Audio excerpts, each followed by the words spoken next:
আদালতের সিদ্ধান্তকে সম্মান জানালেও আন্দোলন থেকে পিছু হটছে না কোটা বিরোধী শিক্ষার্থীরা। কমিশন গঠন করে কোটা সংস্কারের স্থায়ী সমাধান না হওয়া পর্যন্ত রাজপথে থাকার ঘোষণা দিয়েছে তারা। এর মধ্যে রয়েছে রাজধানী সহ সারা দেশে চলমান বাংলা ব্লকেড কর্মসূচি অব্যাহত রাখারও ঘোষণা। এদিকে শিক্ষার্থীরা বেলা 11টার পর রাজধানীর প্রধান মোড় সহ বিভিন্ন সড়কে যানবাহন চলাচল বন্ধ করে দেয় চরম বিপাকে পড়ে সাধারণ মানুষ। নাজিব ফরাইজির সহযোগিতায় শাকিলা করিমের রিপোর্ট।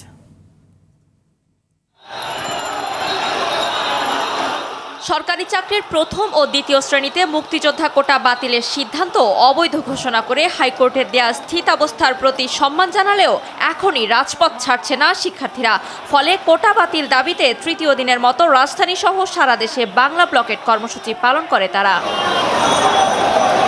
আমাদের দাবি নির্বাহী বিভাগের কাছে, তারা আইন আনুক, তারা কমিশন গঠন করুক, তারা সংসদে বিল পাস করুক এবং আমাদের এক দফা দাবি মেনে নিক। তো হাইকোর্টের রায় দিয়েছে, সেটাকে আমরা স্বাগত জানাই, কিন্তু সরকারের জায়গা থেকে আমরা যদি সুস্পষ্ট বক্তব্য না পাই তাহলে আমাদের আন্দোলন চলমান থাকবে। বেলা 11টা থেকে রাজধানীর গুলিস্তান 0 পয়েন্ট, শাহবাগ, বাংলা মোটর, কাউরান বাজার, ফার্মগেট, সায়েন্স ল্যাব মোড় সহ ঢাকার বিভিন্ন এলাকায় সড়ক অবরোধ করে আন্দোলনকারীরা। আমাদের কোটা সর্বোচ্চ 5%-এ নেমে আসুক, যাতে মেধাবীরা সুযোগ পেয়ে থাকে। মানে আমাদের একটাই দফা, একটাই দাবি, সেটা হচ্ছে কোটা সংস্কার করা হোক। আসলে 18 পরিপত্র বহাল রাখলে হবে না, আমাদের এক দফাই দাবি যে যাতে সকল ধরনের বৈষম্যমূলক কোটা বাতিল করা হোক। আমরা শতভাগ আশ্বাস চাই নির্বাহী বিভাগের কাছ থেকে, যাতে এই প্রথা কখনো ফেরত না আসে।